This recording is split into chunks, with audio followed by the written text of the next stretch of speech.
പല ആളുകളും പറയാറുണ്ട് ഫാമിലിയിൽ നിന്ന് ആളുകളെ ബിസിനസ് പാർട്ണർഷിപ്പിൽ എടുത്തുകൂടാ, തൊഴിലിന് എടുത്തുകൂടാ, അതൊക്കെ ബുദ്ധിമുട്ടാണെന്ന്. അങ്ങനെ പറയാൻ പറ്റുമോ എന്ന് നമുക്ക് സംശയമുണ്ട്. കാരണം എന്താണെന്നറിയോ, നമ്മുടെ കേരളത്തിലാണെങ്കിലും ദേശീയ തലത്തിലാണെങ്കിലും ഇന്ത്യയിലൊക്കെ പല ഫാമിലി ബ്രാൻഡുകളും അവർ ഒറ്റക്കെട്ടായിട്ട് നിന്നിട്ട് ഒരുമിച്ച് ഒരു വികാരം പോലെ ഒരു നേതൃത്വത്തെ, ഒരു ലീഡറെ അനുസരിച്ചും അംഗീകരിച്ചും അവരുടെ കീഴിൽ അണിനിരന്നും ഒരു പട്ടാളത്തെ പോലെ വിജയിപ്പിച്ച കുറേ ബ്രാൻഡുകളുണ്ട്. നമുക്ക് ചുറ്റും നമുക്ക് തന്നെ മനസ്സാവുമല്ലോ.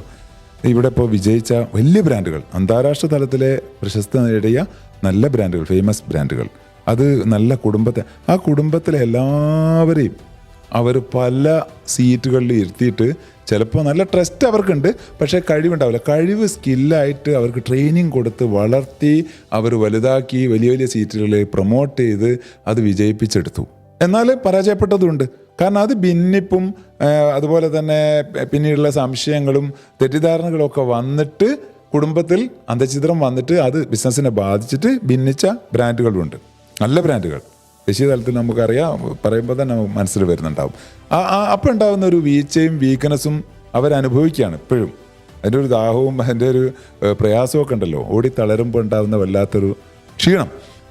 ഇതിനെതിരെ നമുക്ക് ഒരുമിച്ച് നിന്നിട്ട് ഫാമിലിയിൽ വലിയ ബിസിനസ്സുകൾ കെട്ടിപ്പടുക്കാം എന്ന് പല ബ്രാൻഡുകൾ നമ്മുടെ മുന്നിൽ തെളിയിക്കുക.